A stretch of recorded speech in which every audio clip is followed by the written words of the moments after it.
Unbound Theatre presents The Chronicles of Professor Chronomier, the Tudor Assassin. Written by Dario Knight and performed by Erika Sanderson.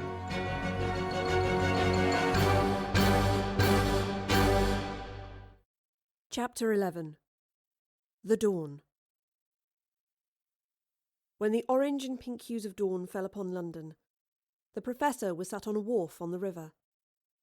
She watched as the slither of sun rose above the horizon, diffusing light on a world robbed of the wonder that had enthralled her when she first arrived in it. The Thames was full of ships. Trading vessels and passenger boats lined both banks. Even in the early hours there were ships under sail starting their journey towards the coast, passing other craft sitting low in the water, their holds full of trade commodities. Footsteps padded on the wooden planks of the wharf and stopped behind her. She didn't need to look back. "Morning, Astrid. Sleep well?" "A bit, once the watch had left." The long, inevitable round of questions had unfolded when the night watchman arrived at the tavern, escorting the hysterical Mistress Bradley. The Professor had sat prone beside Marlowe's body, whilst Astrid spun them a story about her having arrived in London from Oxford, where she served the masters of the university. Content that the attack was perpetrated by a rogue now fled from the scene, Marlowe's body had been taken to one of the rooms above stairs, ready to be examined in the light of day by the Justice of the Peace. Astrid had stayed to help tidy up the broken glass, and the Professor had left, promising to return in the morning. "So, what do we do now?" Astrid asked, looking down at the Professor, who remained still. Marlowe, said that we had to stop the play being performed for the Queen. We need to get into the royal court. "How do we do that?"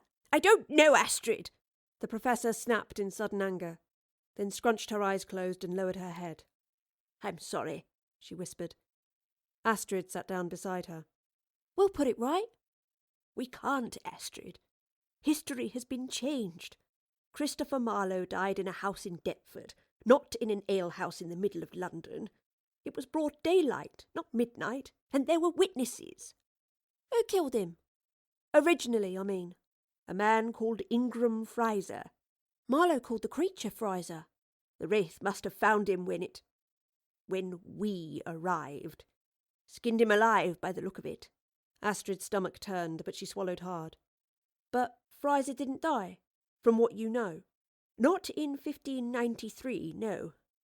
But there we are. History has been rewritten, and if I'd never come here—" "Don't start with that. You weren't to know, were you? You can't not do something because of what might happen or not happen, depending on whether you do it or not, can you?"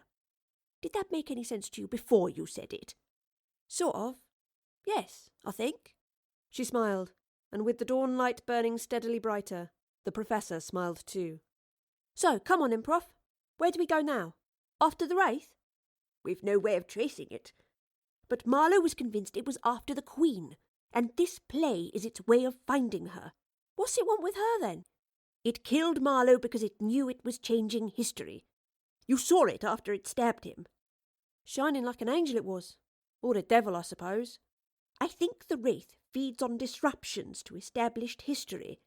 When I first met them, I should say, they were outside of the vortex, in the non-space outside of time. Eh?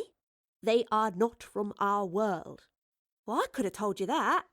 The Professor looked at the horizon and the ascending sun rising above the river. "We need light and water to live.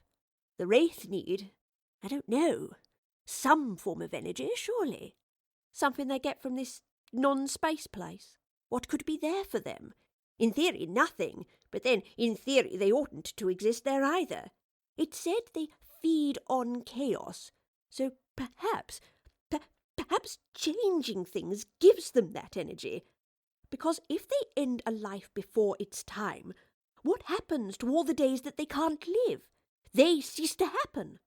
"Well, that can't be right. We're here today." "Not for us. For the person they kill. All of their days come to dust, to nothing. Non-time, just like non-space." "It only got Marlowe a few hours before his time was due. What good was that?" "Petty pride. It tried earlier and we foiled it. But the Queen, Blimey, it's going to offer Madge. Well, she doesn't die for another... The Professor glanced at Astrid's inquisitive face. Yet never you mind, but it's not for some time. Why didn't it go for her right away then? And why not you, or me?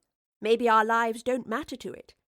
Marlowe was a famous playwright. His death will be talked about for centuries.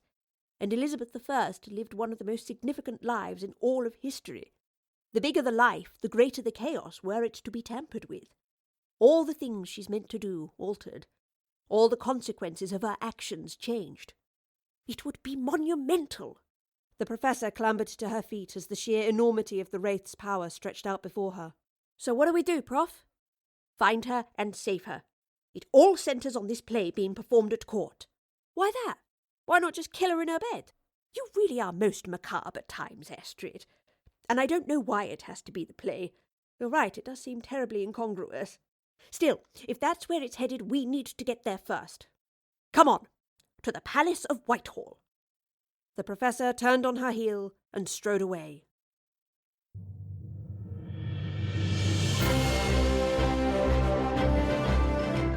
The Chronicles of Professor Chronomier, an Unbound theatre production. The Tudor Assassin was written by Dario Knight. It was performed by Erika Sanderson, with music by Kevin MacLeod.